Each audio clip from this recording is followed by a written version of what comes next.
ఈ గ్లోబల్ ప్రచారం చేస్తున్న దానికి ఒక ప్రత్యక్ష సాక్ష్యం ఈ ఖమ్మం వెలుగుమట్ల సంబంధించిందే మీకు చెప్పదలుచుకున్నా. ఏదైతే 15/7/2023 నాడు ఆనాటి ప్రభుత్వం అహంకారపూరితమైన ప్రభుత్వం బీఆర్ఎస్ ప్రభుత్వం పరిపాలనలో ఉంది. ఏదైతే ఈ ఎలుగుమట్టదని చెప్తున్నారో వాళ్ళు ఆనాడు కూడగొట్టారు, మేము కూడగొట్టాము ఇవ్వాలని చెప్తున్నారు కానీ ఆనాడే వారు శ్రీకారం చుట్టారు. ఇదిగోండి మీడియా, ఇది నేను చెప్పేది కాదు. ఇవాళ ఏదో దీన్ని మ్యానిపులేట్ చేసేది కాదు. ఆనాడు ఈళ్లే కూడగొట్టే ప్రయత్నం చేసి కొన్ని కూడగొట్టారు, మళ్లీ తిరిగి కట్టారు వాళ్ళు. ఆనరబుల్ హైకోర్టు ఇచ్చిన ఆర్డర్ ప్రకారం భూదాన ల్యాండ్ లో ఖాళీ చేయించిన మాట వాస్తవం. వారందరికీ కూడా వారిలాగా గాలికి వదిలేయము. ఈ ప్రభుత్వం పేదోడి ప్రభుత్వం. ఎవరు ఎన్ని కారుకొత్తలు కూసినా ఎంత విషాన్ని బయటికి చిమ్మినా ఇది పేదోడి ప్రభుత్వం.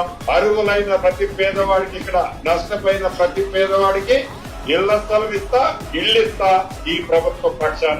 గౌరవ ముఖ్యమంత్రి గారి ఆలోచనలకి పేదోడి ప్రభుత్వంగా ఇది తప్పకుండా చేస్తారు.